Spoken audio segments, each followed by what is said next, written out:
Hello, everybody, and let's exit the port. How you doing, Grumbles? I'm doing great, thanks, Tiger. How are you doing? Doing good. It's Monday, the 24th of May. It's I believe the English call this Lent.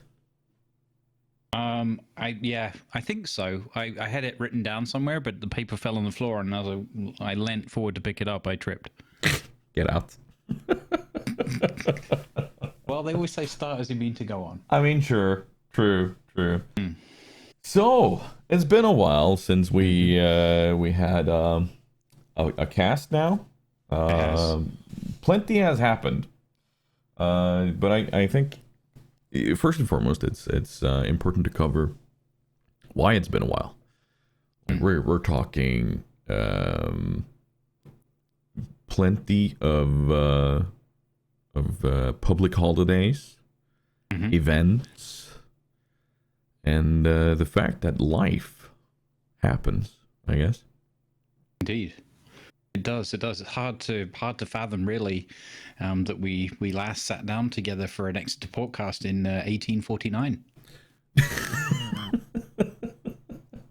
He meant the time about a month ago, of course. And, actually, that's really funny because it pretty much was, wasn't it? I think it was roughly then, yeah. Nice. Anyway, I guess we just need to jump right into it. And for those wanting to make a mental note of this at home, today's topics are, of course, hot off the press. Deadeye is gone. We're also going to talk about the replacement skill and kind of the meta change. Both. I want to slightly talk a bit about the meta change that happened after Deadeye kind of became normal, and a few other things. We're going to then move over to a topic that is near and dear to my heart, at least, and that is that full-time streaming is hard. There's been a big change to Twitch recently. I know we both burn for Twitch, and we're both eager for this platform to be a thing. So we're going to talk about the change to topics, which is the thot-tubs are now no longer illegal, or no longer in a gray area, I should say. Technically, at least. We're going to then make some sort of segue. I'm not sure how, but we're going to make it over to something I've just noted down as TaleSpire, which ties into our both of our addictions to role-playing games. And then we're going to talk a bit about having writer's block in campaigns as a DM. As we've both discussed in the editorial meeting, we actually do have a question/comment from a viewer that we're going to talk about. Yes. Dun, dun, dun. We need some sort of good music at that point. I'm not sure that's going to happen, but hey, we'll see how much I edit this. And of course, we're going to round off with something to smile about, which is a very important segment. And people have told me that you need to keep this in, and we aim to do that. Anyway, how about that Deadeye, huh? That Deadeye, huh? Yeah. Well, as you know, I like to kick that off by saying goodbye, Deadeye. Oh, I've been looking forward to this day. Ever since they announced that this is going to change, I'm like, yep, awesome, great, fantastic. It's been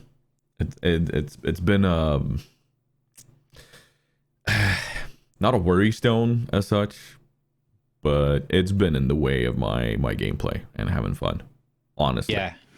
Well, you know, there's a bit of it where it kind of became the scapegoat for a lot of what was wrong, but I think it's because and why it emotionally got to everybody so deeply, even Wargaming themselves, because ultimately they've changed it pretty rapidly. So that's you know, kind of like a guilty admission eventually, I guess, tongue in cheek. But the fact that that it's gone pretty quickly, because you know that costs some money to redevelop. I'm not saying it's a lot or whatever, but and they obviously didn't have to. Well, you say redevelop, though. I'm sorry to just burst in there, but you say redevelop. Let's talk about the replacement skill very quickly. Oh, sorry, I meant copy paste. You're right. Yeah. Because they haven't really redeveloped anything, have they? Though they've just simply taken the DD or destroyer talent called Swift and Silence, copied that over, and removed the downside to it. Or because I gotta admit, I'm not 100% sure about the Swift and Silence talent. Did that have any downsides for destroyers earlier? Well, it's listed now as plus 5% main battery reload. I can't remember, but I've got a feeling that they've added that in, made it worse. So, in other words, they might as well just put a big no entry sign over it saying, "Don't use this one." So, if you ever want to use your guns. Yeah, no. So plus 5% extra speed while you're not spotted. And wait, how much? 8. 8% speed for the DD one we're talking about, right? No, battleships. Oh, the battleships is 10%. The battleships 10%. Jesus. Okay, so we are going to retouch on this, but there are a couple of ships out there that are already quick for battleships, and add that 10% on top. Wow. Okay, this could be cool. I as I said, for science, I've put it on a Georgia captain, and it's highly amusing. You can basically leave your spawn even quicker than ever before. So if you want to abandon a flank or lemming train, it's brilliant. You can also, so what I've done is, and I will add up front that I won both of these battles. Well, not me personally, but the team. But what you can also do is you can you kind of go horizontally across the map a little bit and work out where you want to kind of go. And then once you know where stuff is, you go, oh, here's a weak spot, and you go charge. And I may have spent a little bit of coal on a speed boost upgrade item, and let's just say that the 2 games I've played, 2 enemy teams have been absolutely ruffle stomped, partly because they were highly surprised to find a Georgia amongst their spawn area within the first 5 minutes of the battle. So what kind of speeds did you actually get on your Georgia? So you're gonna love this. Everyone's gonna be like classic grumbles, right? I did the whole thing was to test the speed. I got so excited and so into big engagements so quickly that I didn't look at the speed I was going. I just ended up there. But I think I clocked, I think it was over 42 at some point. I'm going to have to run the numbers, and somebody will be like hitting the comments going, well, actually, grumblers. But yes, it was... That's something. Like 257 seconds of engine speed boost. Jesus. Okay. Okay. Well, yes. That is Swift and Silence, which it has been engaged as. But I want to talk a bit about Deadeye first. Yeah, sure. Because, as you kind of very correctly predicted when Deadeye was first introduced, was that we're going to see like everybody being ecstatic about this for a while. And battleships falling back and just doing battleship things, or non-battleship things, I should say. We saw that for a while. And then we saw sort of a slow normalization to where people were being a bit more pushed up. Not as much, but a bit more pushed up. And now, Deadeye is gone. How long do you think it'll be before we see a reapplication of battleships towards mid and close range again? I think it definitely happens like in little stages, little baby steps. I think there'll be a group of players that won't readjust. Let's just call them the group of players that have got 21 unspent points on some of their captains right now. Here's the two observations from my sort of 3-4 days of playing since the patch hit NA. And they are, one, I'm already seeing significant uptick, like right away, of actual brawls happening and actual battleship engagements. So, which I think is a positive overall. Mm-hmm. Second point, which is not meant to be negative, but it probably leans a little bit in that direction. But one of the things that I always bring this up because I'm obsessed with it. But the fire meta, right? What that does for a battleship is it puts you back in spam range, Mm-hmm. and I think. I think we knew this, and we probably even touched on it lightly. But one of the things that I can definitely conclude so far from the weekend's worth of playing was there's the upside of, hey, there's actual big fat boats that I can engage with, and obviously don't ignore DDs and cruisers and whatnot. You're trying to blap things, but that's kind of cool. And I've got really, really significant buffs to the numbers I'm getting in terms of secondary brawling hits, that kind of thing. So there's some fun to that side. It's also brought me straight back down to earth a little bit with the painful reminder of how horrible spam can be sometimes. Yep. Because, so let's just say that while this readjustment period's going on, there's going to be a lot of ups and downs with it, and people are going to need to kind of, suck it up. But overall, if it brings more ships back in and there are more fighting engagements, great. Probably there's one caveat, and I don't know. I wouldn't say this is specific just to this point, but it's interesting to bring into the mix. Is the old melting teams situation? Right. Yes, of course. Yeah. So that's weird, and I'm wondering how much of that is just because now more than ever we've got not just fire spam but also torp and flooding spam, right?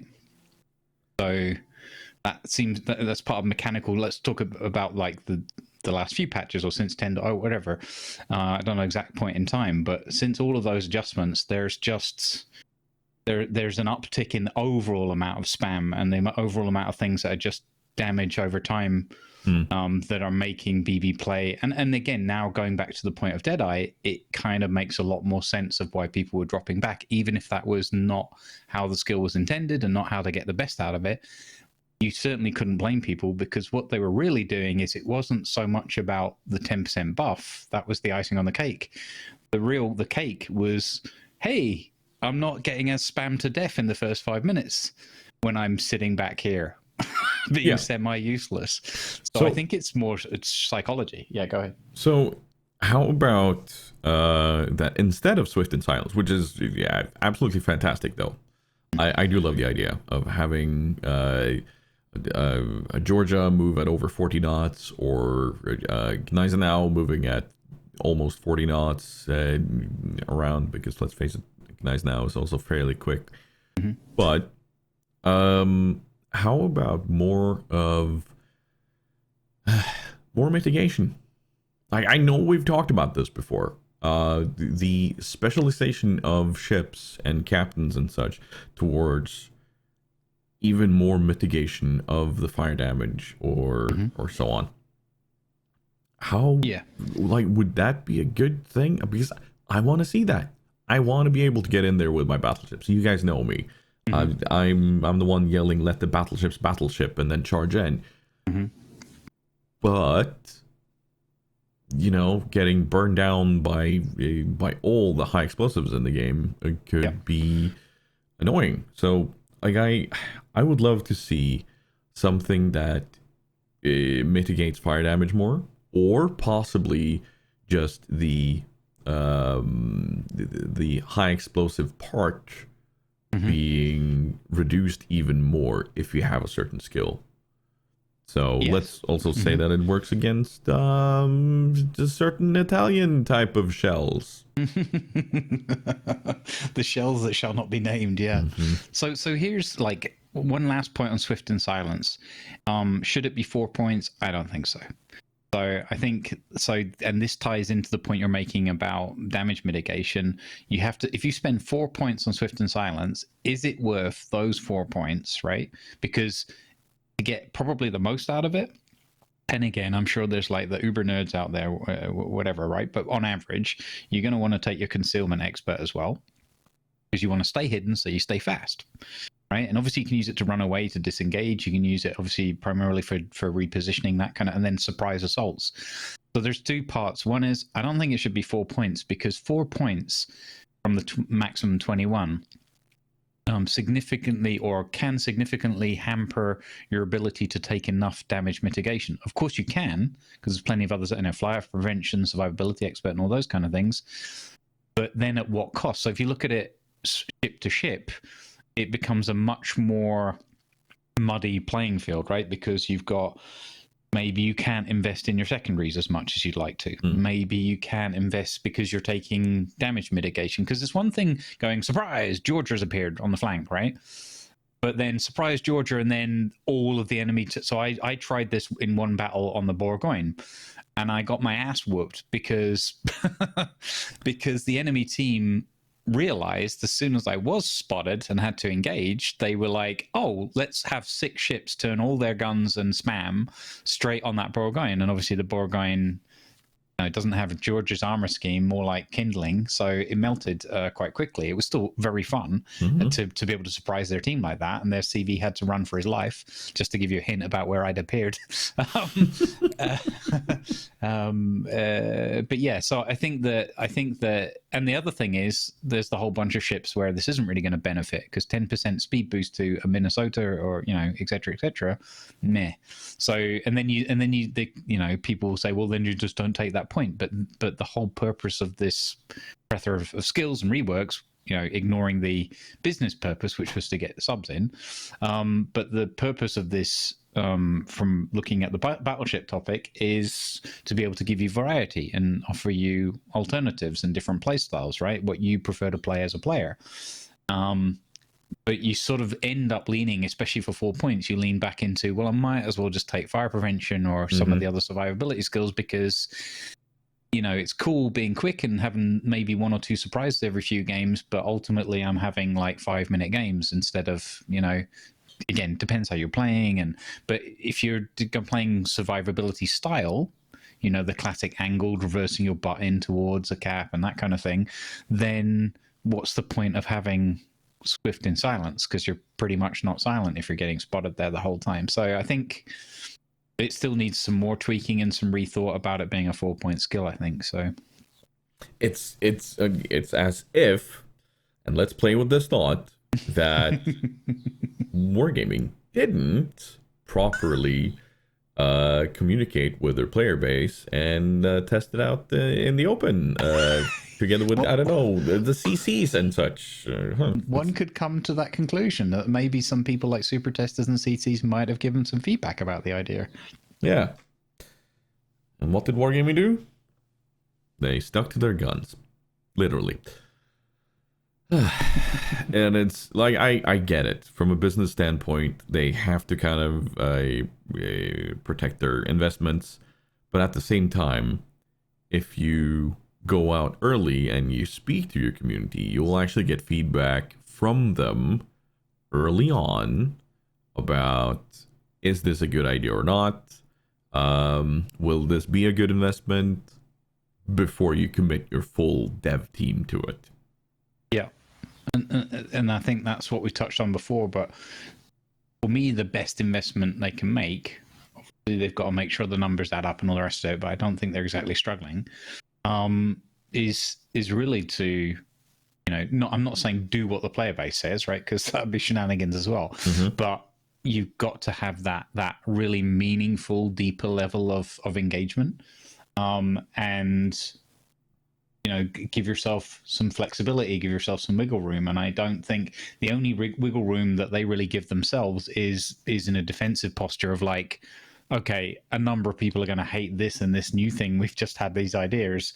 How can we make sure we can, also legally backtrack or stick to our guns in a way where it's like, well, it's not meant like that, and so on and so forth. Yes, I think that comes back to that underlying topic that we've got here that's very prevalent, and I think kind of crucial for them is like, how are they gonna bridge that gap and start mending some of the damage that's been done, which I think right now is also very difficult at this time, given certain specific personalities, I guess, on both sides, and positions that different parties have taken. That makes it very difficult because the player base is also constantly being fired up, and I don't see that as a one-sided topic. Yeah, yes, you can say, well, Wargaming are the one bringing the changes, but ultimately it's up to the company, I guess, to decide how do we perceive a deep-rooted problem with the engagement we have with CCs and the testers and the community, and if we do, are we okay with it, or are we not okay with it and we'd like to adjust it, and how are we going to go about doing that? Yeah, but as you say, it's not a one-way dialogue here. There are certain things on the consumer end, which is our end, on how we communicate it. I would love to say that communicating through forums and properly making a point, showing numbers, showing that this is how it has affected the community and so on, is I would love for that to be the best way and the most efficient way and the actual way that we communicate, but it's not. It's not. It's not the most efficient way of actually reaching out to wargaming, sadly. But hey, I think that's a topic for a different time. When we may or may not have somebody to lean on a bit more with in regards to this conversation that goes between the community content contributors and wargaming. Agreed.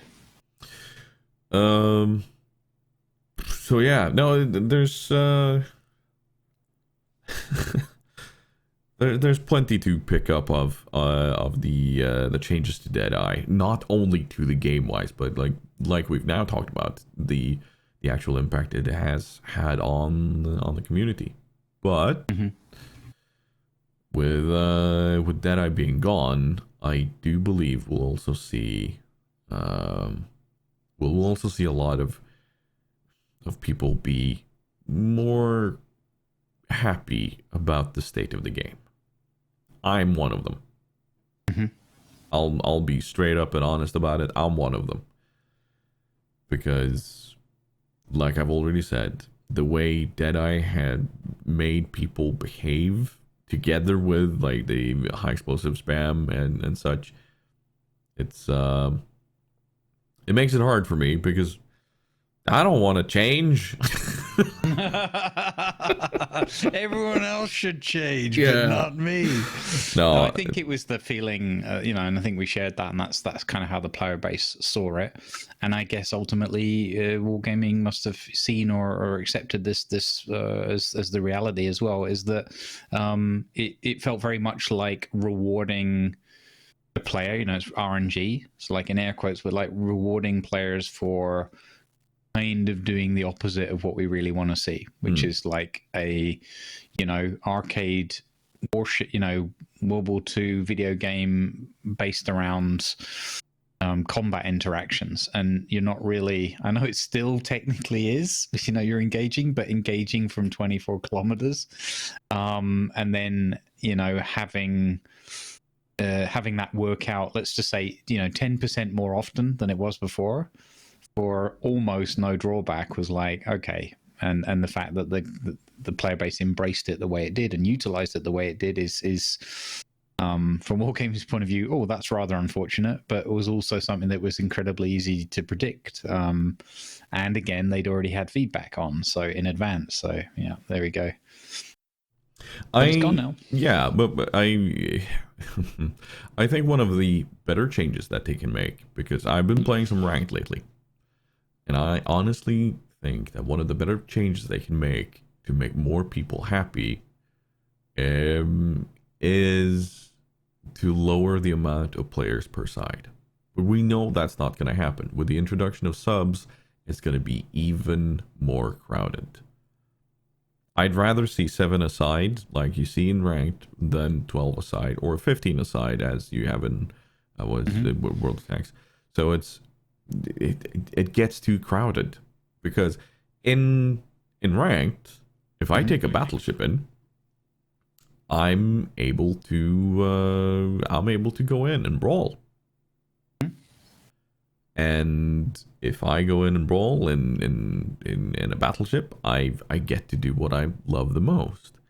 And there's more room to do your thing as a cruiser. There's more room to do your thing as a destroyer, and I absolutely love the ranked format as it is right now. So kudos to Wargaming for that.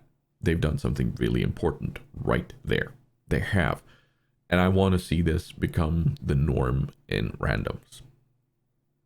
Yeah, I think. Yeah, I agree. I think, well, okay, so what's one of the biggest contributing factors is obviously those tight, the tight written points, the play style that you have to adopt if you want to be effective in it, and simply, as we touched on before, there's a lot less spam. Torp and fire matter, so it's still there, but it's it's all relative, right? And I guess it's just not overwhelming. I'm a little bit. Not really. It doesn't bother me per se, but it's, I think, because I'm not really a competitive type of player, but it kind of confuses me. Let's put it that way. That ranked isn't really ranked anymore. It's just baby randoms, which I'm personally fine with, because it's baby randoms with added rewards, right? With added resources that you can't otherwise generally get, so, or at least not in those quantities. So I like it. I think it's great that people have these chances to get these resources. It's funny that now the development direction is going, like with auction, all these other things coming up, it's going in the direction of making sure everybody spends and overspends these resources. So it's like give with the one hand and then take away with the other. But so, I mean, I guess my point there is that yes, there is this game mode that you can have more fun, and then it maybe leads in the direction of, I suppose, you don't want to subdivide your player base too much. But I wonder if they just put in like a 7v7 randoms again. That's basically what it has become now. But if you put that in, whether the player base overall would flock towards that, or would they stay with the 12v12 format? Well, that would be an interesting experiment. One thing that Wargaming always keep ranting about, and why they can't do changes to the matchmaker, is that they will be splitting the player base, and they don't have enough people to go into the matchmaker and everything. Well, I mean, if you have 7 players that you need to matchmake as opposed to 12, you'll have more people to play matches with. So I only see an upside to reducing the amount of people to 7 aside. And I mean, the thing is, do you like? I agree with you. I think that I like the large scale battles as well, and I think ultimately I would be a fan of having the variants there. I think the other thing with the little one is, because they've done it in the ranked way, they've done it with limited tiers. I think that's pretty cool as well, because it gives people, again, a chance to play and focus on different ships and different tiers that they maybe prefer. You've also got the choice, or call it the choice. Some people might groan at that, but that you can stay in the league you prefer. So if you just want to hang out in the bronze and play those tiers, then you can do that. If you want to play in the silvers, there's a little bit of it of me that's like, well, why not spread it out further and have like, mixed tier bracketings or whatever for the other tiers too. But I guess that just overcomplicates the format and confuses everyone. So I think I welcome that as well. But I agree. I just think that they could do things, overall with the matchmaking that would give most of the player base what they want most of the time, which is into the next battle. Oh, the other one didn't go so well. Okay, back to port. Let's jump in the next one, and so forth. Because most of the time, people want to be spending actually engaged in a battle. And I think that we talked about this before as well, so not to rehash that, but different game modes like the operations, like having a PvP-esque or like a competitive PvE kind of angle where you've got different objectives, like a defending team and an attacking team, protect the convoy, destroy the convoy, different map variations where you transit across the map from A to B rather than going around the same cap points in circles and things. I think there's so much scope for developing those kinds of ideas. From my point of view, instead of say submarines or airstrikes, but that's obviously not the direction that they've chosen. We can only hope or eventually hopefully have a more constructive dialogue with them, see where they want to take it.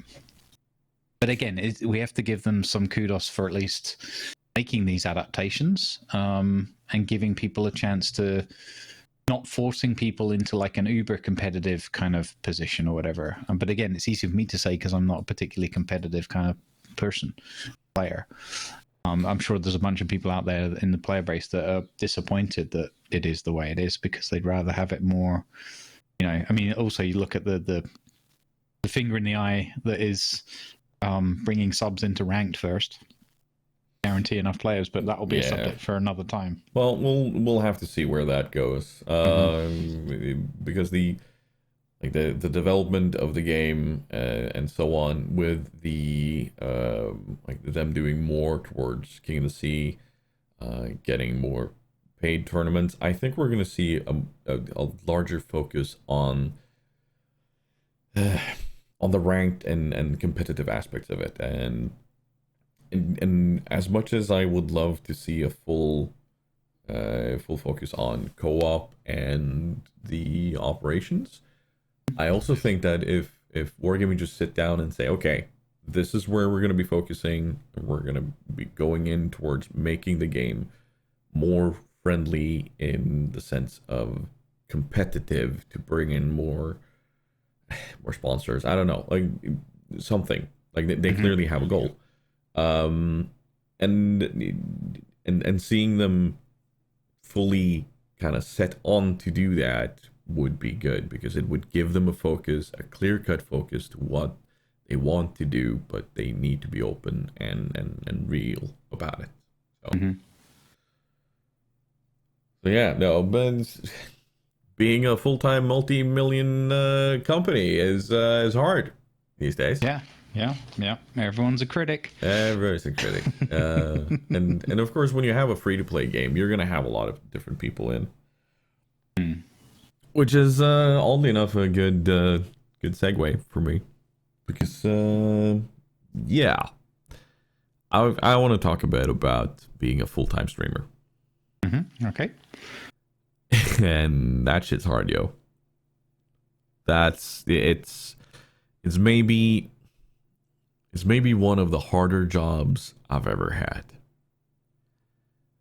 And to give some sort of insight into it, the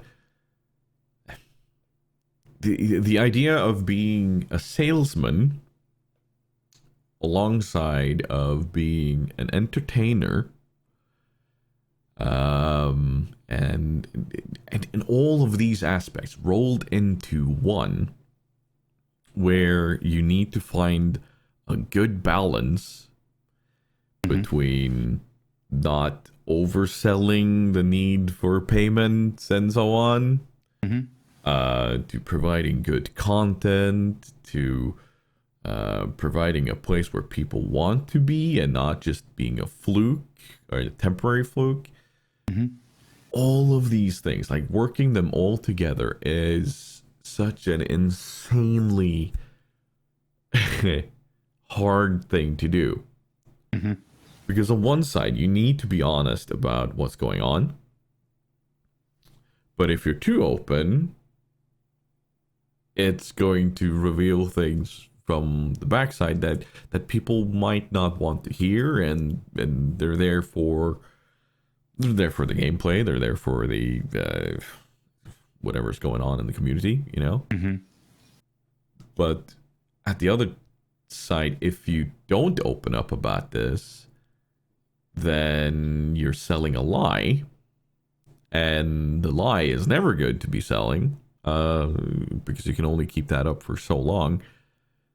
So this whole idea is, I don't want to sugarcoat it for anybody who might be thinking about doing this full time. This is hard work from day one. And then the scary thing is, like, The final product that people see is only what goes on stream. Yeah. But there is so much more going on. I kind of wish I was in a position where I could say, okay, I'm going to go back to streaming only being a hobby again.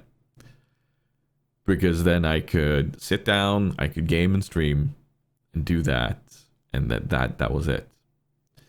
No prep work, no finding the best times to be on, no working the social media to provide more coverage for yourself and bringing in more viewers. No diversifying of revenue streams, like we're talking merch, we're talking behind the scenes stuff. All of these things need to go together. And oh boy, I tell you, I knew all of this was a thing before I went in. I was fully aware, but holy shit. Yeah, it's one thing to be like intellectually aware of something and think you've got it thought through and mapped out, and then it's a different thing when it becomes a reality, and it's just kind of because it's I think it's easy to underestimate or lose sight of the fact perhaps that because I do it, you know, as a hobby entirely, but with intention at some point of going from hobby to at least part-time, if not, you know, I guess I kind of in a slight way like 20% time or whatever you'd call it, you know, to sacrificing my Fridays and my income from Friday being a work day to be able to stream instead. And it's so much more rewarding in terms of creativity and what I'd like to be doing, spending my time. Financially, it doesn't really make sense, kind of. But I don't think it would translate or scale to the point of view of like if I didn't work the other 4 days of the week. And that's just like raw numbers versus. You know, without thinking like all the things that you're mentioning, like the psychological element of it and the you know, ultimately it's like a stress, right? You put yourself under pressure because you also want to deliver quality and you want to have that consistent, and you've got to kind of be there every day. I think you do an exceptional job of like being open and honest about where you're at and how you're feeling, and handling that if it's not going, or, you know, switching up content or whatever, adjusting things. But that's so kudos to you for that. But it's also, even that is a stress in itself because you don't want to end it, even though it's strictly speaking not really a service as such. It feels like that, yeah, and it hurts not being on, not doing something, or feeling like you've given it your best, but it didn't feel like it met the bar where you want it to be. And I can see all of that. And for me, I've got, let's say, the completely, like on paper at least, the completely positive reverse situation of like, well, I am employed. And so I have all of those things covered, and I'm always very, very aware of the fact that many people aren't in that fortunate situation. So, but like I really want to do this other thing, but it terrifies me because that means letting go of the security, the safety belt sort of thing, you know. So. But yeah, I think that it's good to express and to talk about it. But I agree with you as well. There's certain things where it becomes awkward or that you have to kind of deal with just to yourself, because another thing, the way society and things work is things get weird when you start talking about money.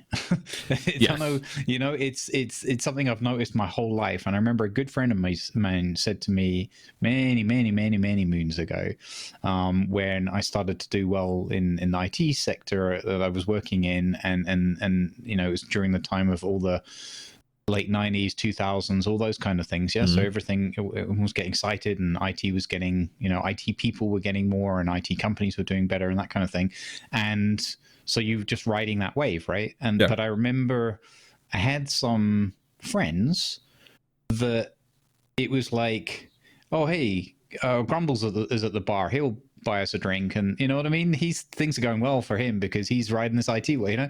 And a good friend of mine came to me and he just said, you know, you gotta watch out for yourself, because you're a good dude and you're being nice, and you've got this group of people around you, and I'm sure you're all having fun, but just keep an eye on it, because and it kind of made me think, like, I was like, no, not surely not, and then you just observe it and you're like, oh yeah, they're actually bleeding me dry.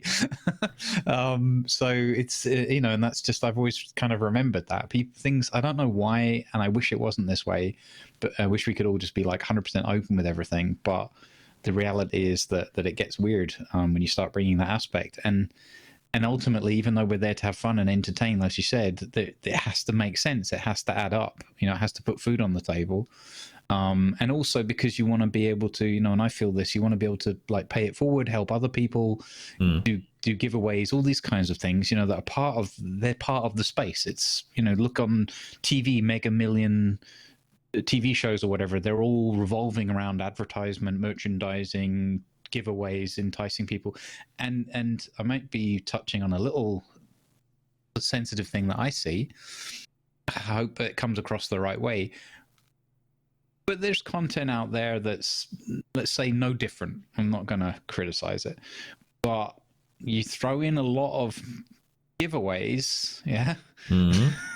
And you watch it bloom and blossom and grow, and you're like, what? This is going to sound like sound terrible, maybe, but I think people understand me in the context. I think everybody should be able to, and this will lead us afterwards to the other topic, but everybody should be able to kind of do whatever they want, makes them feel good and doesn't hurt other people, is the primary thing. Yep. And people should be able to be there and consume it and enjoy it.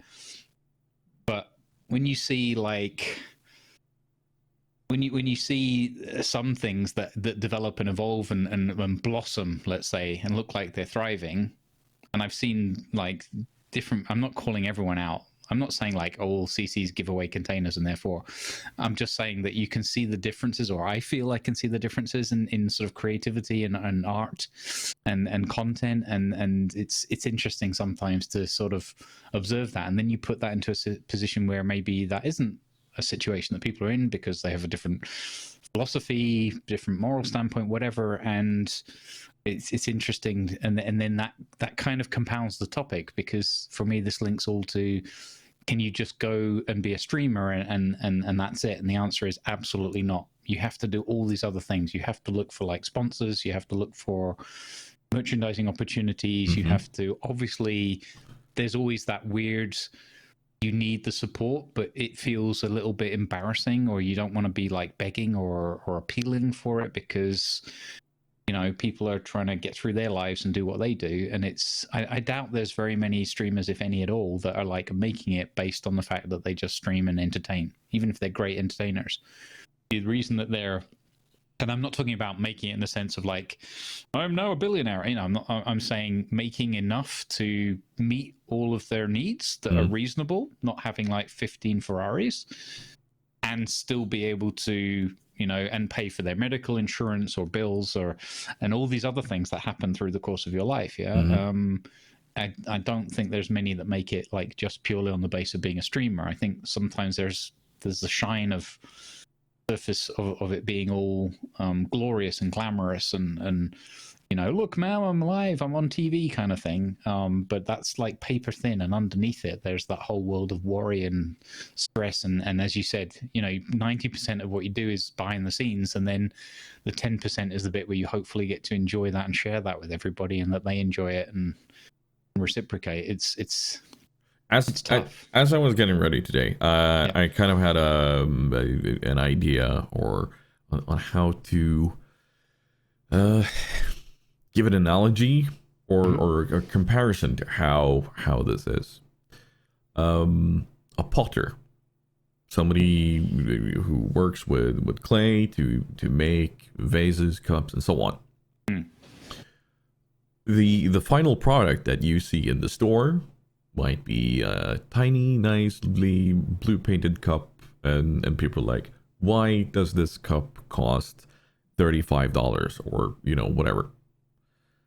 But they don't see the amount of work, the amount of training, the amount of dedication that goes into learning this and doing this every single day. Like if they could witness that, like the entire way from zero to actual product, and I'm not just talking the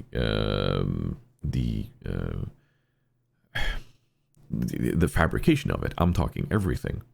It would maybe give a different appreciation. However, there's also a certain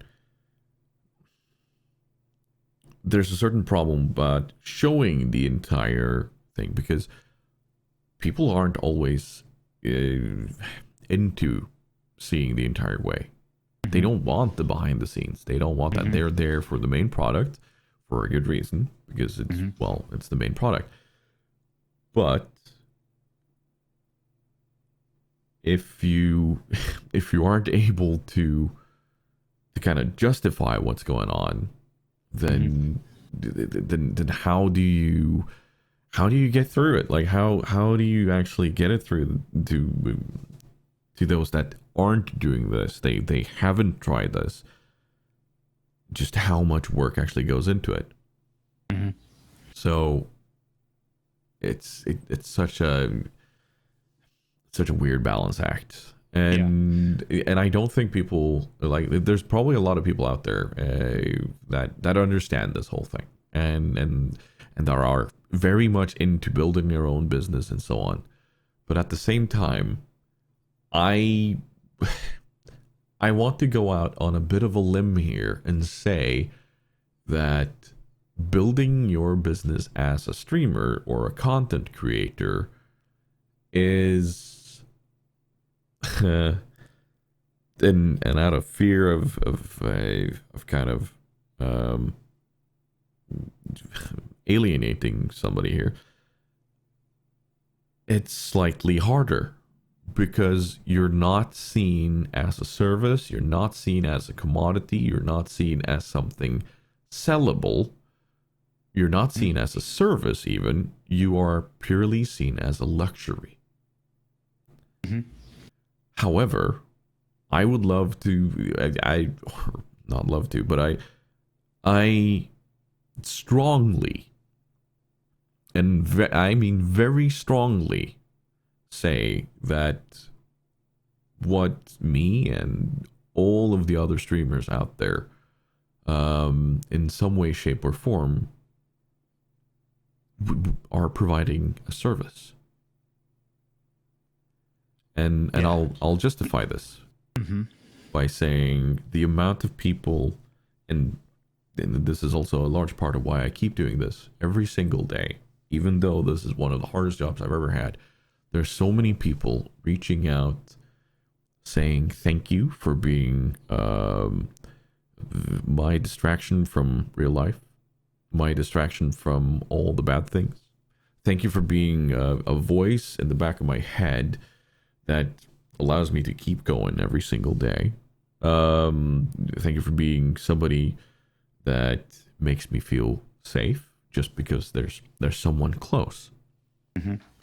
And that is something that I wake up every single day and I'm humbled by. And I honest to God, I wish I could get paid for that and all the other hours there. But it's, yeah, the reward aspect of it outside of money is so huge. Like if I could know that, like, I have my bills covered, I have my food covered, and then just knowing the extra reward on top of that people find some sort of comfort in what's going on here, it gives me so incredibly much. And the creative part, which you also mentioned, of course. Yeah, well, I think that's part of the. I mean, I think that's one of the fundamental challenges, and it's one of the. This is probably far too broad and goes way beyond the scope of what we do here. But like for me, philosophically, it's about the. What do you call it? Socioeconomic. I'm using big words now that I don't even fully understand. But like, it's how society recognizes and reflects upon and ultimately, let's say, rewards or remunerates different things. Like it's always and this is like, punching myself in the gut, but it's always frustrated me working and doing what I've done, which is in its own way. Most of what I've been done is helping people to sort of understand and utilize technology and get the best from it and things like that. And it's nevertheless, I've always had a bit of a chip on my shoulder, or not. That's the wrong phrase, maybe. Yeah, that is the wrong phrase. I've always had negative feelings about it because at the bottom line, or the end of the day, it's not like I'm in a healthcare situation, or caring for people that I'm. But then you've got I've also found a way to be at peace with it to a degree, in that I can zoom out and see a bigger picture and say, well, there's from a financial point of view, there's the whole way you're paying your taxes and contributing and doing what you can there, and then you can donate or do whatever you can to help people on top of that. But also, I might not be helping somebody in the sense of a direct carer, but they might be in turn doing something that supports a carer, or they may be a carer themselves, and those kind of things. So it's so complex, on like the micro real life layer, and then you zoom back out like to the top, to high level, and it looks a lot simpler than it sounds. I think that, there's the counter argument of like, well, being able to have that the human element or humanoid element of helping people get through, like you said, Tiger, like there's a lot of people that won't have any feeling of that or association with that in what they're having to do. But as you said, ultimately there's the reality, which is that also doesn't, doesn't put bread on the table or whatever. So, and I think it's more that, or what I personally would like to see, is that society begins to readjust and look at how we, like as a species or whatever, where are we going, and that so again, way beyond probably what we can talk about here, but like I think that we need to sort of sit down and have an intervention with ourselves or whatever, and say, okay, let's see where we're going here. What can we do? Because things need some sort of adjustment. It's always annoyed me that like carers and nurses in particular, first responders, all that kind of stuff, where why do they not get, I think they get respect like generally from the populace, but they don't get it from a business and remuneration point of view, I think. Because as hard as I might work and whatever I've done in my years, I haven't spent 25 years or more being, a nurse, for example. No, but to stop you a bit there, because I had a bit of a conversation about this while I was still working within IT. The place where I worked at the time provided a service for both hospitals, a nursing home, lawyers, and so on. And somebody called me one day and had their issues that they needed help with. And I was like, well, it's good to be of some sort of service for you. And they were like, well, think about it this way. Your direct support to me enables me to do my job to help others. So you are providing a support, you are providing an important part of that. And I think, as weird as this is going to sound, artists, entertainers, content creators, and so on provide a much needed alleviation from the daily troubles in their own way. Yep. Because it's like we've always had entertainment in one way, shape, or form. As we were talking back in the Roman days, well, there were the races around the domes. There were the Colosseum, arts in way of theater, and so on. And why were I can't speak apparently. Why were they there? They were there to calm the masses, to give them a distraction from their every single day horrible life. They were there, like they were given festivals because, okay, well, the people are in a bit of an uproar. We'll give them a festival. Let's get them drunk and give them entertainment, and they'll forget about it. And it's that little part of forgetting about your anxiousness and your problems for a tiny bit that is being provided. But I don't think people are quite realizing that yet. Some are, of course, but it's that part, and which is why I want to see more types of streams. Mm-hmm. I want to see more people out there streaming their content, doing their thing. We've talked about Meg's Mashables before. Yep. Who is fantastic. Like, she sits down with her community. She creates these Mashables between two different animals. Speaking of which, sorry, banging my boom arm again. But she's on a Kickstarter now to get one of her creations made into a plushie. Oh, cool. So it's like Corgi and a shark. So it's just a cork starter. Anyway, but she provides entertainment, but she also provides a wonderful place for artists like herself and others to come and learn and to challenge themselves into doing different projects and new things. There are people out there providing music streams. Melissa Lamb is one of my favorites. Natalie Holmes, of course, she's fantastic. And there are so many others out there providing these music artists with their own music. There are people out there providing, like, I have somebody in my community called BiteWatt, and he does development. He's developing a game. There are people out there creating podcasts live on stream. I kind of want to talk a bit about this afterwards, by the way. But like, there are so many different types of content which is being made more and more readily available because of our phones. So we have the ability to reach this no matter where we are, and I think it needs to be legitimized as a service. And legitimized as something that people want and need. Speaking of something that people want, but not necessarily need. Well, hey, nice segue. Thank you.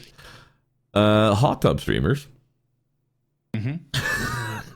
Yep, we Tiger and I are announcing that from now on, the grumbling will be performed in a hot tub. The same hot tub, even. Let's talk a bit about this, because Twitch has recently made a change. They have previously said that sexualized content is a no-no, which is why streamers have been banned from having top-down cameras look into their cleavage.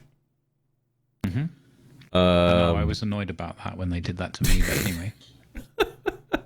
I laugh, but you know, people like Sir Venom IK did actually get banned for doing his bit about being a titty streamer. Oh God! Where he literally, like, this is a hairy guy. He has a beard. He has a hairy body. He literally took his t-shirt and tied it up so that it looked like a crop top, and pushed his man boobs together. He got banned. He got banned for a week for that. And the only thing I've been asking for ever since hot tub streams and so on, because I'm not against selling one's body. Do what you do. If you have it, flaunt it, by all means. I would if I did. But what I'm asking for from Twitch is for them to be straightforward and have a proper guideline set for what is okay, set a category, and set an age gate. They've taken one step towards this by creating the category, hot tubs, beaches, and pools, I think. Yeah.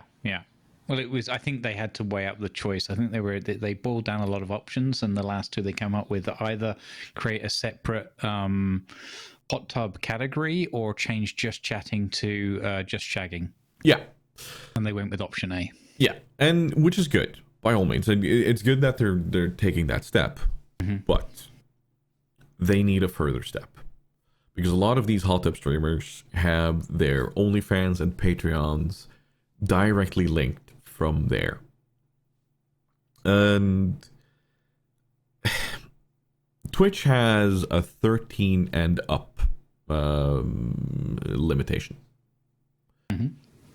If you want to have somebody who is partnered or making money off of these things like OnlyFans and so on, where it is directly sexual content, if you want to have these available, you also need an extra age gate where you can say that once you have gone through these steps and confirmed that you are of age and old enough and so on, yes, then you can actually access these links to OnlyFans and so on. Thank you to Marangana for actually pointing me in that direction of an idea. Because right now, it is too readily accessible. Minors have a direct access to links that they shouldn't because of that. There is a point to be made that yes, it's on the internet. You can easily find it no matter what. Sure, but on Twitch, when you have a hot tub category and you are introducing somebody to this, they know that, oh, okay, if I click on that link and make an account, then I can see even more. So this is where you need an age gate. This is where you need sort of, not only sort of, you need an actual control of what's going on in there. And I want to reiterate, I'm all for people being able to sell themselves as a sexual object and doing that. It's all about the freedom of choice. But we also need to put checks and balances into the place where you actually have a proper way of reaching it and knowing that people that shouldn't have access to it don't. Yeah, I think that I agree with you on all points. I think that and people, if anybody gets triggered by specific words or whatever, well, you have to understand the context of the conversation and what we're and ourselves as well. Hopefully they will. I think I agree with you in the sense that people being able to express themselves. I think that it's kind of fundamental starting point of your platform and what you're and the position, and maybe they're again maybe they're trying to adjust and evolve that over the time. They're certainly like no longer just a pure geeky only geeks gaming service. That's long gone. I think there's a couple of things. I think one is the speed with which this thing has kind of appeared in human context, in historical context, right? Because we're fortunate to be born and have our lifespans at the point where we're at now, where all the modernity and equality and don't get me wrong, there's like a million more steps to go, but if you think about it in general terms, in the context, we're talking like first world sort of privileged society, civilized society.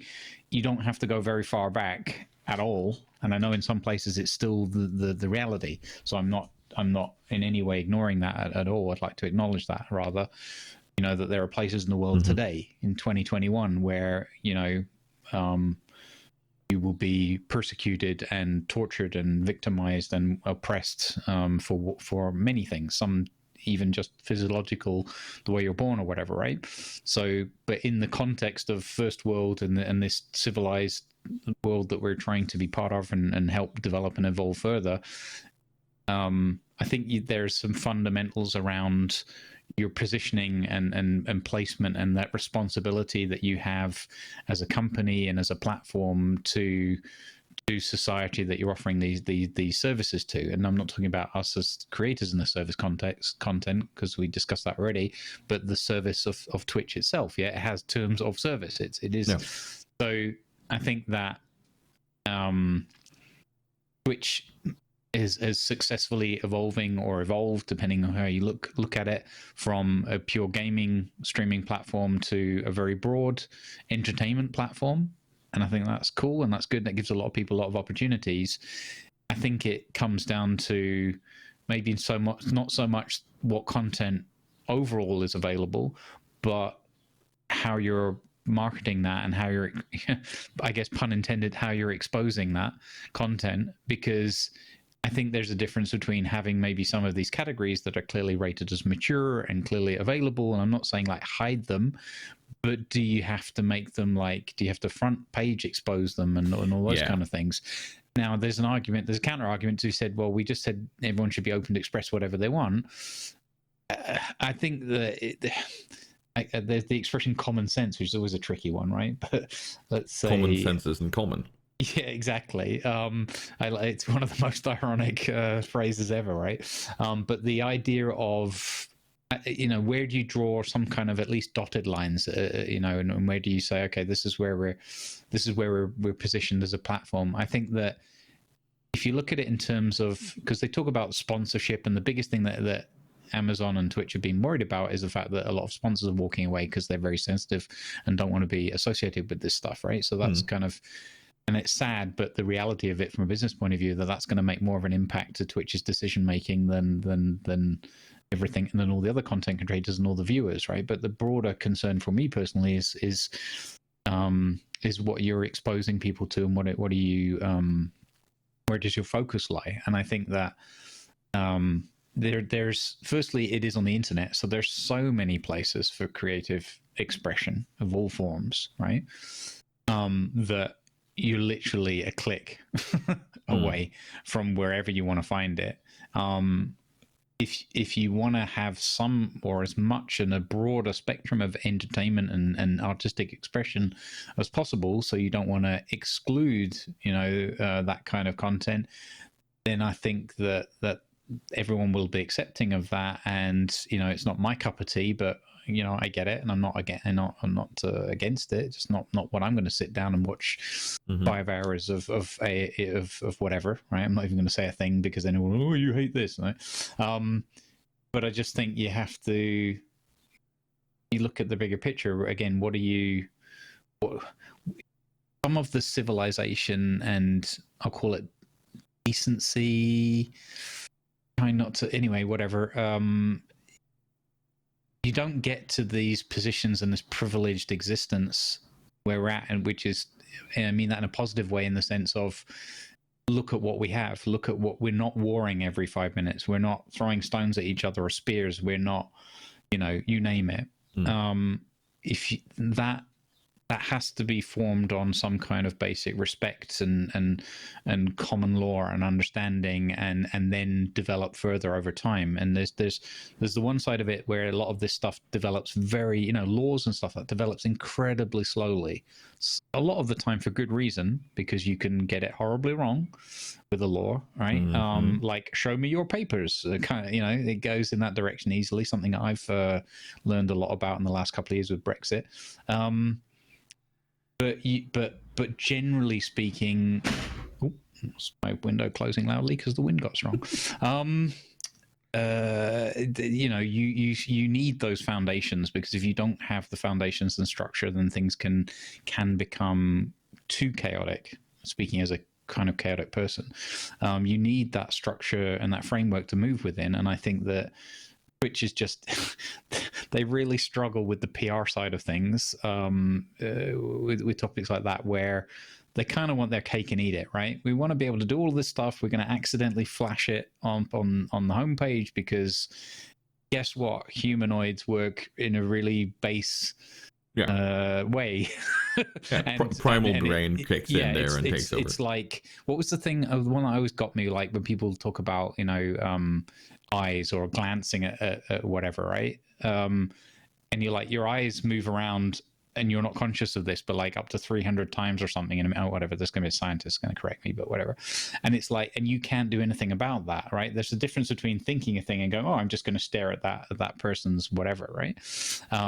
But you can't help like That kind. So and then we're trained or we're nurtured or evolved, whatever the right phrase would be, to pay attention to these things like skin tones and whatever, because it's just an important part of instinct and survival and whatever else. So of course you flash that up on a screen, you're going to get the 20,000 people watching someone of whatever orientation and gender and whatever, but you're going to be drawn to that because those are baser instincts, right? I want to jump in here, by the way, because you mentioned sponsors and ads and so on, and there's a very important thing to take up there, because they're like, we can't deny there's plenty of people watching these categories. Actually, you know what? Let me go to Twitch right now. Let's do it incognito. Twitch.tv.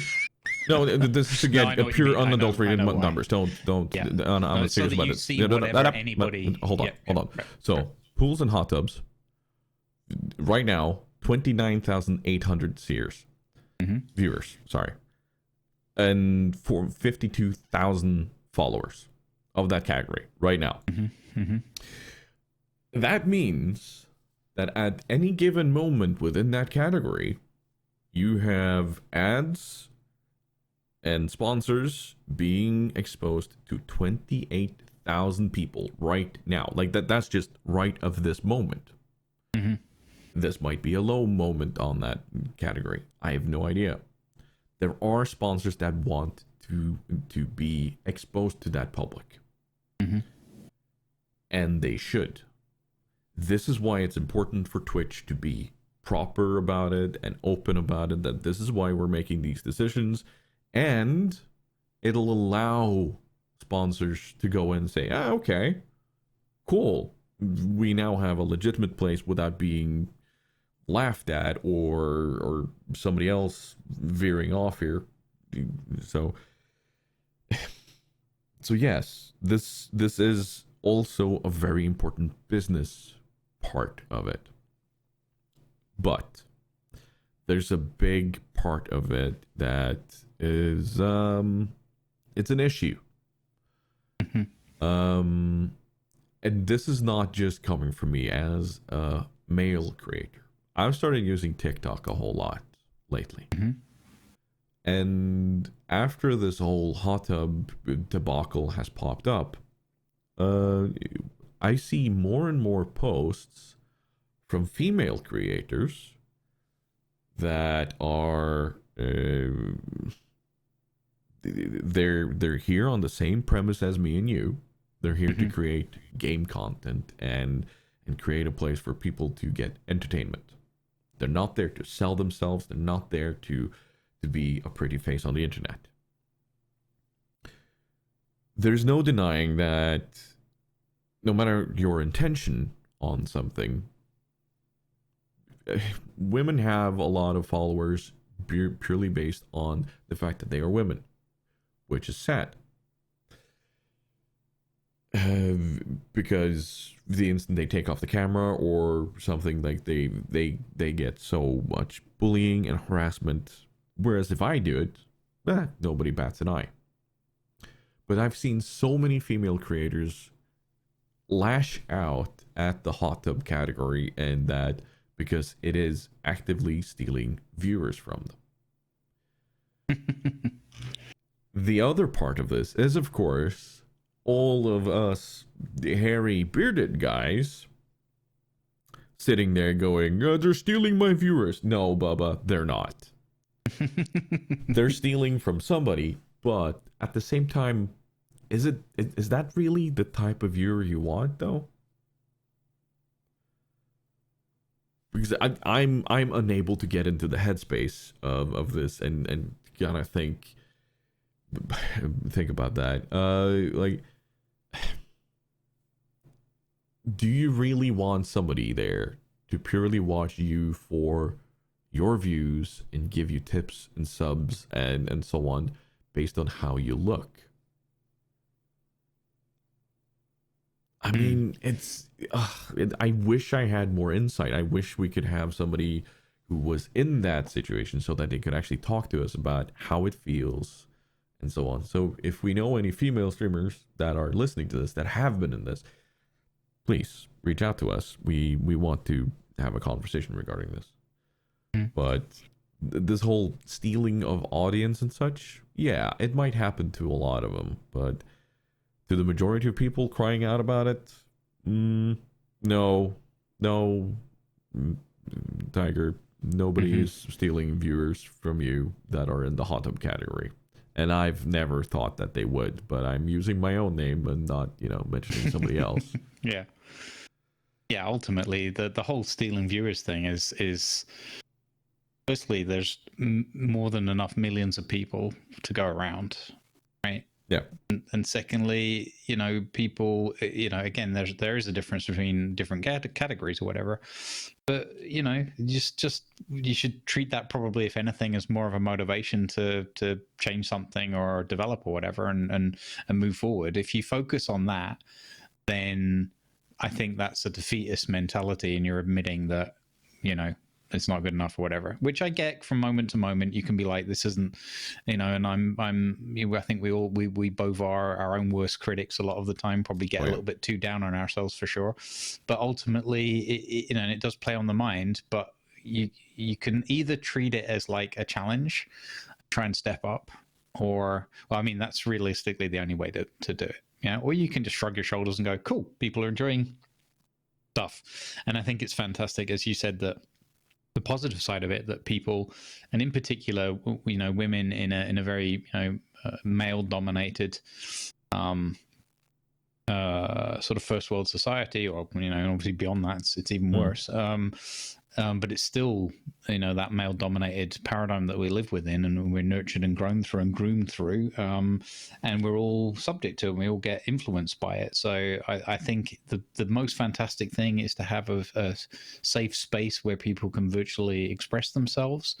I think that it's incredibly complex in terms of like feedback and interaction and responses. I think that people that are just going to be outright full of hatred and negativity, they have a problem, and I hope that they get the help they need. And I wish that it was easier to filter that out and not have that happen, because people often are in pain and they just lash out because. But I think it's fantastic that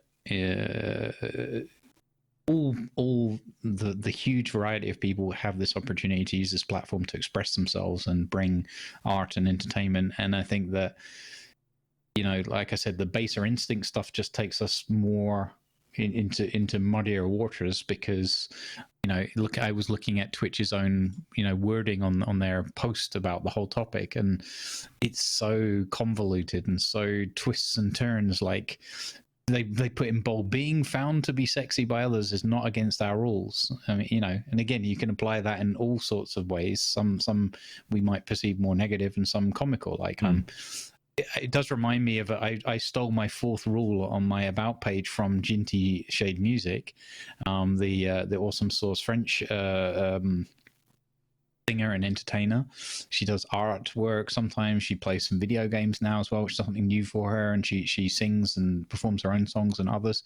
And I took her fourth rule on her channel is no comments about how I look. I don't care if I'm cute or not. I'm playing games. This is my wording for it. Not trying to be a model. Yeah. I thought that's just really tickled me, but also had like this deep rooted kind of reality to it as well. It's like it's a good rule. It's a good rule. Yeah, it's a good rule. So I don't know. I think you're right though, Tiger. I just looked at the just chatting category, and there's still a few things that I think need to move or find their own home. But what can you say? I think you're right though in terms of the gate, or what, I don't know how it would look in terms of implementation, but just being able to guide people better and inform people better before. But then again, then you can go with the whole picture speaks 1,000 words, right? That's why Twitch is so effective, because it's just you're looking at moving images and you're drawn to whatever you like. So pretty colors. Yeah. Speaking of rules, good segue. I want to talk a bit about something called TaleSpire. which ties us into the part that some of our listeners have asked us to talk more about, and that is role playing and such. Mm-hmm. I recently discovered a program on the PC called TaleSpire. It's currently in development. Mm-hmm. Okay. And it's in early access on Steam right now. It's been on a Kickstarter and so on. And it's a tool, much like Roll20 and so on, to help players play and build worlds around their role-playing game. The the kind of cool thing here is that you're not limited to a rule set. Like, you don't have to play within the rules of Dungeons and Dragons or Pathfinder or any sort of system like that. Mm-hmm. The only thing you're limited to is how well you are able to build up a world and play around with it. And I spent a little bit of time just playing and playing around with it and building something, and it's so easy to build up this very immersive world. Like, it's as if you're sitting there with your miniatures and playing, and you're moving around, and it looks like it's like it is a slightly animated world by all means, but you very much get the feeling that you are sitting there with your miniatures. The campfire moves back and forth in like slightly, like it's not a perfectly smooth animation, so you kind of get the feeling, okay, this is sort of like a old school animation of it going back and forth. But it looks really nice. Sound effects, you have, like, as a GM, you have the ability to drop in what is called an atmosphere block, where you can set, oh, it's supposed to have this music, it's supposed to be hazy, it's supposed to be this time of day in here. And it's just so enormously cool. And I wish, like, I could actually show you and others right now. I'll show you afterwards. But to anybody who is into world building or so on, I'd suggest go checking them out on Steam. It's called TaleSpire. Enormously cool, cool little tool. And the way I noticed this was I think it was on, was it Instagram story or whatever, social media story, where somebody was previewing this. Just quickly showing doors opening, moving characters, the ability for the GM to go into sort of a cutscene mode where nothing is shown. It's just the character standing there, and you can talk about it and have the, so you have the auditory story going on. You have the collaborative storytelling going on, so that it's you're not overwhelmed by your character sheets and so on. It's just a very straightforward, clean looking tool, and I'm going to be playing around with this, and I might even stream it a couple of times where I do some world building and so on towards things I want to do. And if you want to have a look at it right now, there is, if you go to talestavern.com/slab, there you can see some of the creations, how they can look, how big they can be. Like they are still working on making the whole thing better and such, but this is a huge tool. There's Yeah, it looks really cool. I like it. Yeah, first impression, I just had a look at it in the background, and looks pretty impressive and immersive. And I think you know what, Tiger, I think we're especially right. Is I've been using, and we talked about this before. I've been using a lot of like really cool art images and deviant art stuff and stuff like that. And always like telling the players like where it's come or leave the signatures and things on so that people know where the stuff is and can look it up and whatever. So, and because then it's helpful for the theater of the mind topics or deeper conversations and dialogues between NPCs and players and stuff like that. It sort of sets the scene. But it does. And I use that imagery deliberately, and I learned that from another DM that I played with, and I thought it was just a stroke of genius, because it was like takes you away from just, oh, here's a battle map and you're in the tavern and you're talking. It's like, no, here's what the tavern looks like, here's the atmosphere, here's what the innkeep looks like in that. So you make it more of a, almost like I've not played these, but I would liken it in my mind's eye to like a Darkest Dungeon type thing, where cards come up on the screen and characters, and you get that atmosphere and the music. So Yeah. and this looks like that just takes it to a whole new level where you can go beyond like what a Roll20 or anything else like that can offer, and you take it into a more animated, more sort of immersive experience. And I think especially I would expect to see this on stream, some of the streams that do tabletop and role-playing content, because that's an even easier way to take your audience through, and bring them into the situation, because you try to do that with the storytelling and and the people and the personalities of the characters and whatnot. But it's, I guess, even easier if you could have a centerpiece that shows them, well, here you are sitting in the tavern sharing a drink, and this NPC comes in, and then you actually have that like on screen for you. Yeah, it looks really cool. I will follow that one with great interest. The thing I really like about it is that, like, no shade thrown on Roll20 or any of those tools. They are fantastic at helping you, like, just automate a lot of the rules, or a lot of the stuff that needs to be done with your character levels and so on. Fantastic at doing that. But this one, I as soon as I sat down, I started playing with these blocks and plopping things down and looking at some of the models. I was like, okay. I started telling a story in my head. I started telling the story of, like, how do I imagine the players arriving? What have been going on? What's the NPC gonna sound like? Who is this NPC? What's their story? Like, instantly, this entire scenario started developing in my head that I could easily play out. And one thing that I don't know if I told this, one of the other podcasts we did, was one of my favorite ways of starting out a party, of testing them out and seeing how well they do, is in a coliseum, in a fight. Okay. So you're literally thrown into a gladiator bout or two, right?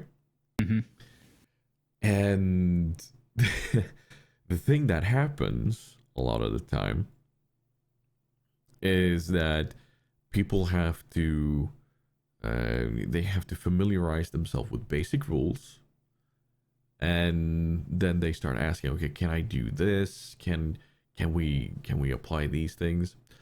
So, for instance, one of the times I introduced somebody where they were handcuffed to somebody else.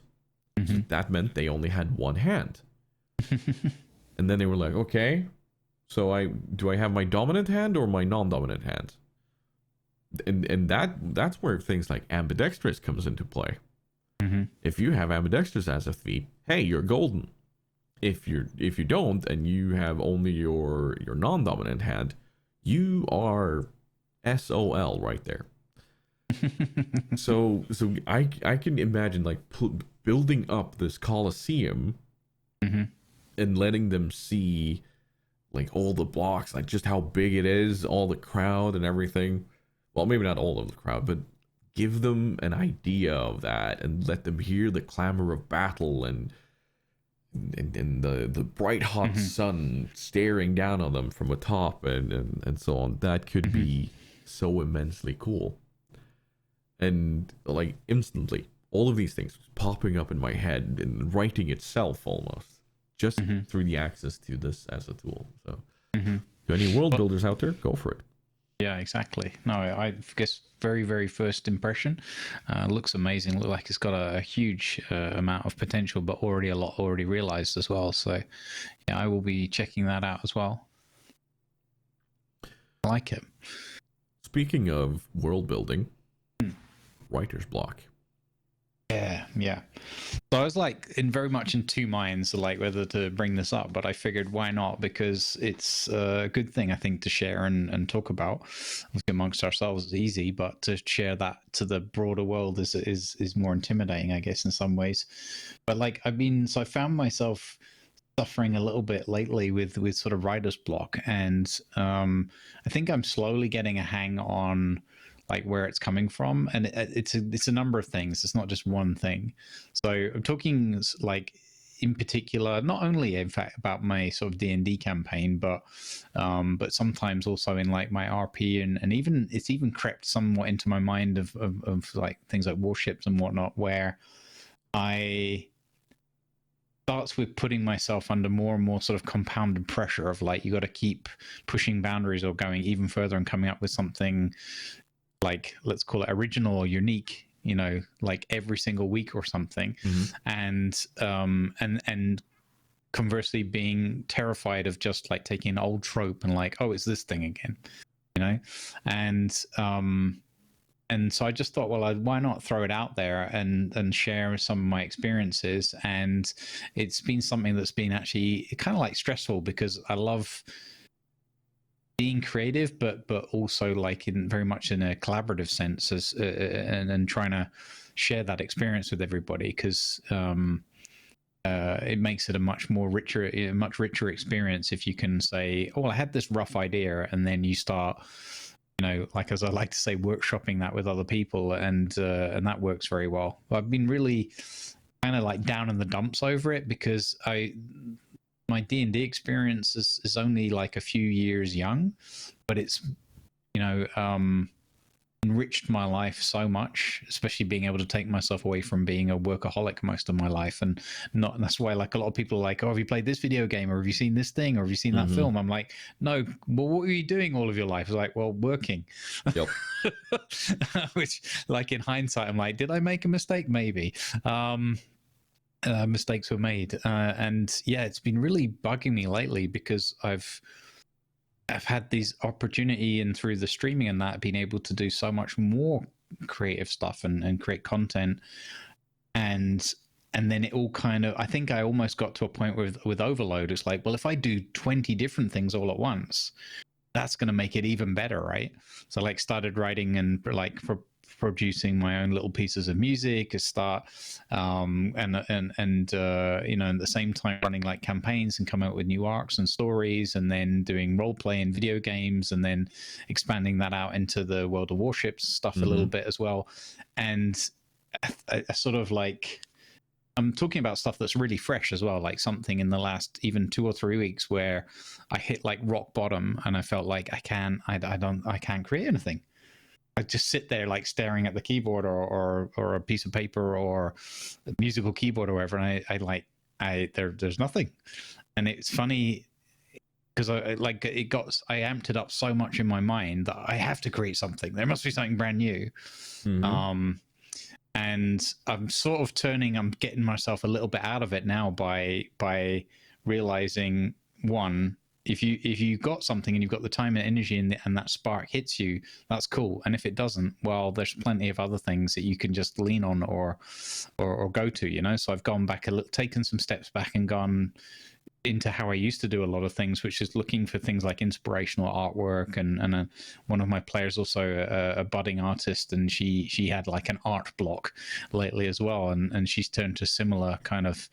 And as soon as she said it, she's like, oh, I just looked for some art and it gave me some inspirational ideas. And she tries not to look too much because you don't want to be influenced or, you want to come up with your own thing. But sometimes you you can't force it. You know, you can't force that creativity. It just kind of it happens when it happens.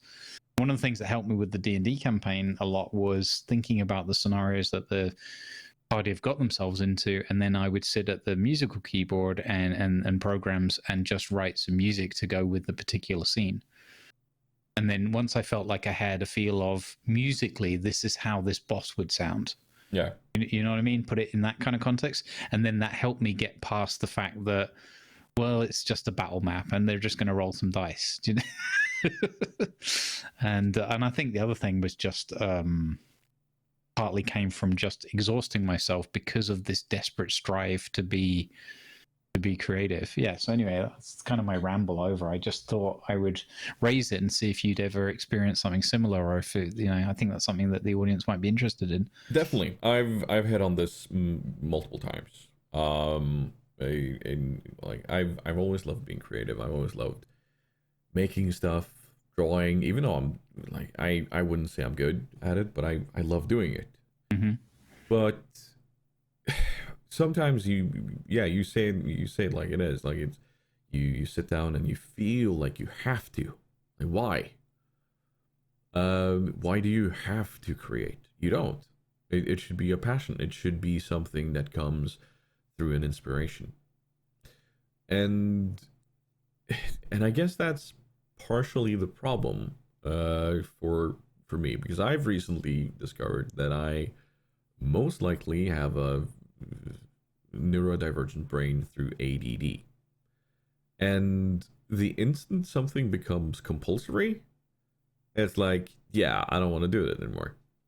And that's the same thing with creativity. Why you can't force it. You can't really sit down and tell yourself that I have to be creative right now. It has to happen by itself, which is kind of why I love role-playing games.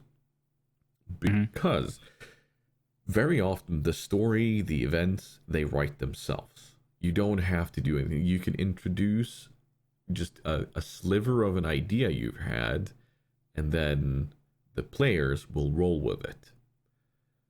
And sometimes you're gonna have to be forced to do it, but it's a different sort of forcing. Like I know I've mentioned this before.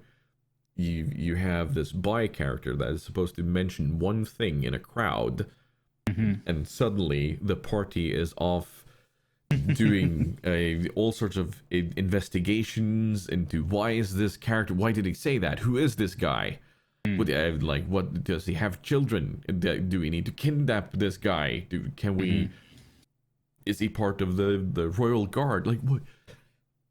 Why do I have to create the story for somebody who had one sentence? But it's a different sort of creation then, because suddenly you have somebody who's invested in it and like, okay, I'll jump into this. But sitting down and feeling like you have to create something without any sort of inspiration is always hard. And which is also why it's so important to kind of ride that high when it happens. But like how much do you ride it? Like is this something where you start shutting out other things in your life while this is going on, or like how do you balance it? It's and that's also something about being a creator or a streamer full-time. I have the same thing. How do I keep on creating something that is let's say inventive? Does it have to be inventive? Like all of these questions keep on going, and it's hard. It's really hard. But when that high hits, I think it's important to kind of tell yourself, okay, I gotta go with the flow here. I gotta get this out, but also not to beat yourself up if it doesn't turn into a fully fledged product. It's an idea, you've started it, but it doesn't have to fully create itself or assemble itself over the next half hour. Like this is something that can be bigger than you over a long time. And I do that with music because I created my own music. I write songs from time to time. and same thing there. If I feel like I have to sit down and actually write a song, it's not going to turn out great. But if I feel that I'm inspired, then it usually ends up being so much better and something that I'm so much more happy with. So. Yeah, I definitely can relate to that part well, to all of it, but certainly very strongly. I had a phase of that as well with the musical things. Again, not being a musician, not understanding, not really playing any instruments or whatever. Just go with like whatever's in my brain and seeing what happens when that splurges out into some musical software and a keyboard. It's quite funny because this is where I got to, like, in the last couple of months with this sort of block that I went through. I put down about, like, I don't know, 8 or so tracks. Like, I could say tracks, right? This all sounds much more professional than it really is, right? But I put different ideas, musical ideas I had, right? And these little beginnings of things, this little melody or whatever it is, right? I actually created a whole bunch, like when I had this kind of inspirational spurt, as you said. So I made a whole load of these things, like obsessed with it. Like, it was like 2 a.m. I'm like, why am I still awake? Oh yeah, because I just made like music that I didn't really need, I'm never going to use. But anyway, had to express it somehow. The funny thing was I kind of like stepped away from it entirely for like several weeks. And then now I went back and I was like, let's have a look at the recent tracks. And like in Ableton, like I'm using like Ableton, like that's like the recent is a list of like 20. So it's like not just like 2 or 3 recent files. It goes for, way back. And I'm like, what are all these? Has somebody broken in and been using my kit? Who wrote all of these? And then I'd listen to them. I'm like, God, I was humming that yesterday, and I didn't. I was like, where did that even come from? So it's kind of, and it's cool. I also have this weird thing where I struggle to go back, and then like, there's only very few that I go back and make some adjustments. Like, I'm very much like I do it in the moment, or it was just an expression, like a scribble on a piece of paper, and then it's lost to time somewhere. I'm glad in a way that I'm not like a paper artist or a painter, because I think everything around me the entire cavern would be covered in like madman scrolling. So instead of that, it's my recent file list. I'm so glad I'm in the digital age. Otherwise, it would literally, But yeah, it's funny that I guess one of the things is just, is to just maybe look for different mediums, and also, like you said, it's really important, don't stress yourself, because I've literally just lived through this, having the excitement, the genuine excitement, and that spark of like, oh, I've got an additional creative outlet, and then really probably like overdoing it. It's classic me as well, like very obsessionally, like no sleep, don't need to eat, I'm just doing this thing that I've discovered, and then suddenly it like dried up for a minute, and like probably one of those, like, you did too much of it and then you have to step away for a minute. It's funny to try to temper that and balance it with other things. But yeah, what's helped me a lot is just switching, rather than focusing and panicking about that one thing that I've got to create for, just switching it up slightly, move to a different medium, or take a different angle on it. And that's helped me a lot. So I just wanted to mention it because I thought it might be something that, again, relevant for us, and relevant for a lot of our viewers and the people interested in creation and role playing stuff. It's still stressing me like a little bit now, but I'm coming through it. So don't give up if you're out there and you're feeling that writer's block or whatever equivalent. Speaking of creation and things that people might be interested in, we actually do have a question from somebody who is a listener / viewer. This is a comment on my Discord from Margana, where let me find the actual wording here for you very quickly. Let's see here. Interlude music. She said, since as a whole sound thing is a topic for many streamers, I would love to hear you folks talk about sound engineering, and all the problems and challenges related. And sound is always something that is an issue. As somebody who consumes a lot of Twitch.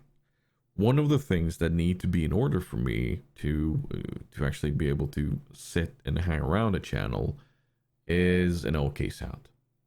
Now, I'm not talking that you have to have a studio microphone, you don't have to have a mixer or anything, but as long as your audio is nicely balanced and it's not crackling, it's not full of interference and so on, then I can easily hang out. Video doesn't have to be 4K, it doesn't have to be 720, like everything else can be in complete shambles. Well, not complete shambles, but like it's less important for me to what's going on the screen than to me being able to hear people properly. So one of the first things I want to say to anybody who wants to get into streaming or content creation, make sure your audio is good. And from time to time, go back on your VODs, listen to yourself, especially if you've made a change. One thing I want to comment there is like I recently enabled spatial sound on my gaming PC so that I could hear in what direction something comes from in War Thunder, which is important in War Thunder. So I went back and I listened to some of the VODs and I'm like, okay, something is off. Something is weird with the audio. And I figured it out and I've corrected it. So hopefully next time I play War Thunder, it shouldn't sound like that. But that is so incredibly important. Going back and figuring out what's going on. That is one of my biggest things. When it comes to use of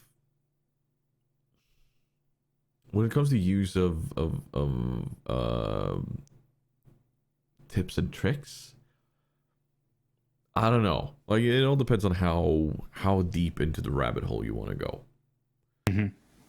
I have a Go XLR. You have a Go XLR. It is a wonderful tool, but it's very much directed towards streamers, and they know that gaming and streaming is very much an industry that people are willing to pour a lot of money into. The thing about the Go XLR, though, I'd say that it's very much worth the money for my sake. But it depends on how much you're going to be able to use it.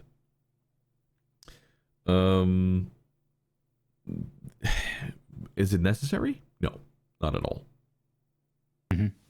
Yeah, I'd agree with that as well. So, my circumstance are absolute novice. Never really did anything with sound from a technical point of view, and also never did anything with video and streaming and all of that. So like that was completely new territory for me. So even being in IT, I mean, people sometimes think, well, you're in IT, so you must know all these things. It's like, well, it's quite broad actually. And so one of the things I did at the beginning was I educated myself as best I could. And did a lot of research, not in the deep technicalities of it, because I would lose myself. It's just way too much. And also the other thing being that a lot of the technical aspects apply still, but are very dampened, if you will, by the fact that in the limitations of the streaming service, especially when you're starting up or even at affiliate level, partners get a slight bump in certain areas, which could be important depending on your content, especially if you're a music creator, for example. But overall, you're not going to the extremities of what the audio world and everything can offer anyway, because by the time the viewer and the listener get it, they don't they just can't.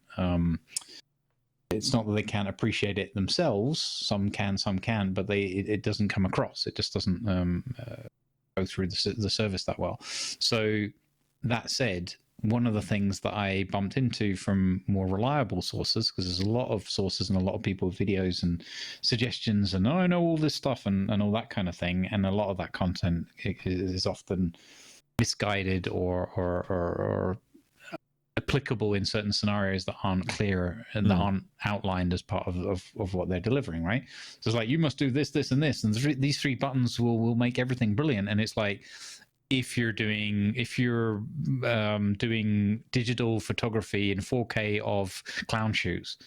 Like if you haven't read that caveat, then so anyway, and in the audio world, it's kind of even more, because it's really, if you haven't delved into that world, it's confusing and a lot of strange terminology or different terminology and whatever. But anyway, all that said, the things that helped me a lot were, one, to recognize, as you said, Tiger, and I can only emphasize that as well, is that sound really is, top dog, as you will.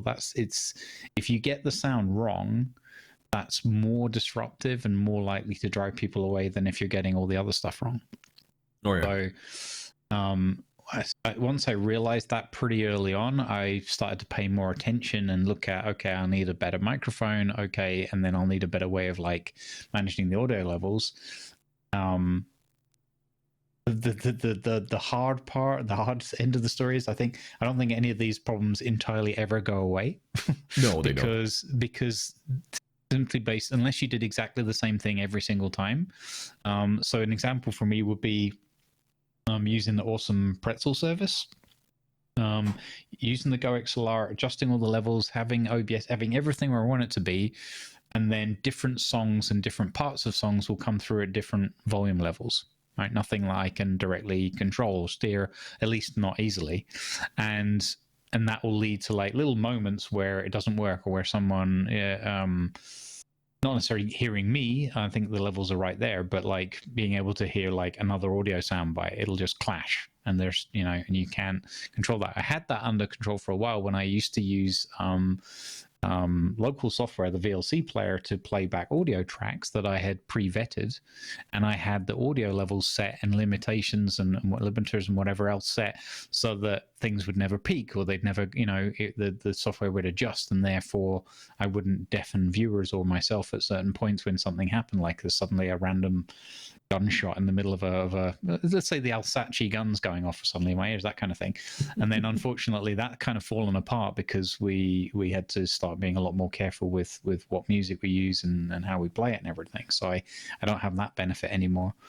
So I mean, the first thing is, it is super, super, super important, but also don't panic and don't make your, I got stressed at the weekend because bloody TTS stopped working half the time, and that was driving me nuts. But again, it was more because it's an audio part of the service, so anytime the audio starts playing up, I get very nervous. I hope at some point, when those things develop and evolve, that some of the stuff might become easier without needing a lot of equipment and that. But I suppose one of the other things is that there are some even virtual, I can't remember the name of it now. It's not Voice Meter, is it? I think it is Voice Meter. There's stuff like that you can look into. It starts to. The other thing I would give advice for would be, try not to overcomplicate it, unless you're like really uber geeky in that direction and you really like it. Try, as Tiger said, watch out for the rabbit holes, because they are many and they are deep. So, and if you overcomplicate your stream and then something changes, for example, looking at Bill Gates' bloody Windows update, something like that comes along, and it's like, oh, all my audio settings have. But there's even smaller. There's the individual case of like pieces of software or a particular game or whatever. Some are stable and behave, and others will just, every time you fire them up a week later, they'll be like, oh, all those sound settings you made last time. Nope. and that's the thing. Even for us sitting here with the Go XLR, which is a massive amount of help and wonderful in the way that we have the broadcast stream mix, which I at least use. What I hear is what goes out to the stream. So I know what goes on because I've set it up that way. But even with this, I am not impervious to the almighty Windows updates. It gets me from time to time. Like, Windows does an update, and then suddenly there's something weird with the audio levels, with how Windows treats it. As like, I set a channel, I set a program to a certain channel, let's say Spotify or Pretzel in this case. I set it to the music channel, which is a virtual channel on the Go XLR. Allows me to adjust it through one slider. Windows update, suddenly it's not on that channel anymore. Why not? because Windows. That's why. And so even if you have all this fancy equipment, you're not above any sort of problem, and that's where some of the issue comes with having really fancy equipment. Mm-hmm. You end up with having elevated your problems. So unless you have the additional capacity to also troubleshoot it, don't go for it. That is my main thing. Before I started doing Twitch more regularly, I also filmed a lot for YouTube, and I had this very basic audio card. This was before I learned anything about filters, anything about compression and so on. Regarding that, to anybody who's looking into making their audio even, look into the filters on OBS. It helps immensely. Anyway, before that, I had this tiny little M Audio sound card. I still have it, which I use when I do remote streaming. But a weird thing with that was that if I had that plugged in, started up Audacity to do some recording or editing or whatever, and then closed down Audacity again, suddenly I sounded like I was going in slow motion, which was really weird, because I sat there, I talked normally, but the audio was being stretched out and slowed down to whoever was listening, and it's so weird. So that is probably one of my weirdest ones, because it was only linked to Audacity. Any other software or such that I would use to do recording or editing, nothing. Yeah. But fired up Audacity, and it did something. So I actually had to do a reboot every time I'd used Audacity if I wanted to stream or record something afterwards. There you go, folks. Technology, it does what it wants. You only think you're in charge. You're never really in charge. It's like cats. It's like cats. And speaking of cats, there's something to smile about, aren't they? They are indeed, yeah. I just want to throw one thing in before you segue, even though that was a super smooth segue. One is, I want to reiterate the point you made earlier, because I think this is important to wrap up the point. Because I struggle with it sometimes as well, because I feel, I don't know why, but I struggle sometimes to look back at my content, more so with video than with audios, but really, really do take the time. You will thank yourself every once in a while, especially at the beginning. Go back and rewatch and re-listen. Like rewatch, maybe close your eyes or whatever and just have the headphones on, whatever, and really pay attention in your mind to what's going on acoustically, game sound levels, whatever you're playing, whatever you're doing, is your voice consistently in like a good range, that kind of thing, because it's the only way to really, at least for your own mind and your own ears, also make recordings of yourself. Yeah, exactly. Using Audacity was quite good for sound bites. So just having fun and getting into sound bites helped me to understand how my voice was sort of coming across and what was working and what was working not so well. So do that, play around with, Audacity's completely free as an example. It's the best example I know of. Just go and do some simple stuff like that and then think about how that works, and also do a few recordings in OBS as well with some video, with some gameplay, and just check the whole thing. So I've spent hours sometimes sitting there of an evening just going, this is me with my mic at this level. I'm now going to fire my guns and then I'll do the same recording again a few minutes later. This is now with some music playing. How does it sound? Mic check, that, and just listen to these things back over and over. It's very tedious, but that brings you to the point where you can have a really important ingredient to streaming, which is and any content creation, is just the level of confidence that might not be brilliant, and you might criticize yourself, but at least technically, it's where you're ranting. Stop now. This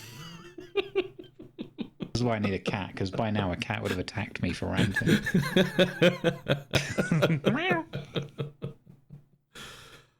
No, it's not to stop you in the middle of that, because it's an important thing. But we are actually right now passing 2 hours of recording time. So,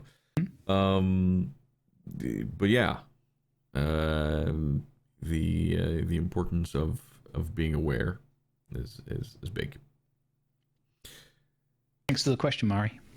Yes, indeed. Thank you for the question. If others have questions, feedback, or so on, you can find dedicated channels both on mine and Grumble's Discord. Mm-hmm. I'll figure out a way of getting a link into both our YouTube channels or whatnot. Twitch channels, more likely, actually. Yeah. And that way you can find your way into the Discord and to the channels to give feedback, post questions, and so on. Mm-hmm. Something to smile about. There's been plenty to smile about, honestly. But for me, I want to mention something that is big this time of year for me. Because from roughly, first week of May and so on, there's a pretty big change in how the world looks around me. It goes from being very dark evenings and nights to suddenly being 24 hours of daylight. And I was noticing this not too long ago, where I've been watching a YouTube video or something. It was suddenly 1 a.m. I find out, okay, I need to go to bed. And then I see the sun like shining on the mountains to my northeast. And I was like, yeah, okay, it's this time of year again. And I just stood there and I smiled this huge smile. And for those who don't know, I will have 24 hours of daylight from now and roughly until late July.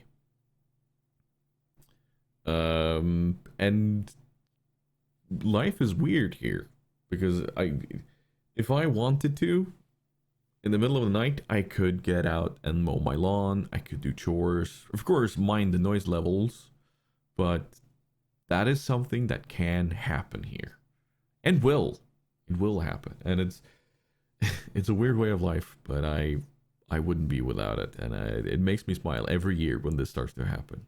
It's just weird.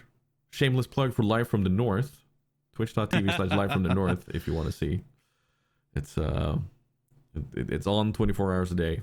So if you don't believe me, enter it at what would be midnight for Central European summertime, and have a look for yourself. You really should. I highly recommend it. On rare occasions, you might catch tiger in full sunlight around 1 a.m. Swimming through the fjords, catching salmon with his teeth. It is what I do. Yeah, it's worth it. It's worth it. No, that's excellent. Well, firstly, it's really good to hear that such a the positive time comes around and you get whatever helps balance life out, some of those vitamins from the sunlight, some of that serotonin balancing out. I don't know what it is, but that's good to hear. And you get to roll around in the snow sometimes as well. I heard. Rumor has it. Rumor has it. Yes, indeed. Awesome. I wanted to mention something in the role-playing segment, but then I forgot, and it was just briefly, but I think it fits also here, is that we got to finish off our season 1 of Valheim with our Derpdiniums this last Friday, and it was just a really, really thoroughly enjoyable experience. Not only the evening, but just the whole experiment of it's the first time I'd rented a server and sort of hosted a game server. It was the first time role playing together with most of the other players that we had with us, and probably first time role playing in video games for several of them as well. And the way everybody embraced it was just an amazing experience, and also allowed people to express themselves creatively as well, come up with stories and do some sort of DMing within the game space, even though the game doesn't per se it's not that it doesn't allow for it. It does if you know, it's just using your time and your mind, but it doesn't come with like predestined tools and the such for that kind of thing. So the fact that of how far people went to create locations and stories and lore, and then have us all kind of walk through it. And in particular, I guess for me, why it's something to smile about was not only seeing and experience that creativity from others, and you know, forming bonds and friendships in the community, but also that the vast majority of it was a complete surprise to me, as in we knew that things were going on and we'd agreed and talked about those things, but I had no idea what it was content wise. So I got the privilege of being able to, you know, go through these things live and just react to them right there and then, like playing actual developed video game content, but except that it was created by our community. So that was very special, and so I wanted to do that as a bit of a overlap between the role play and something to smile about. And the other thing, just a little anecdote, nothing to do with me per se, was I'm really happy about the plethora of kindness and positivity that's coming out in certain corners of the interweb, you know, like especially the Twitter space, which is more renowned for what was it Ricky Gervais posted the other day with Twitter, the place where people go to argue about jokes, which was very, very on point.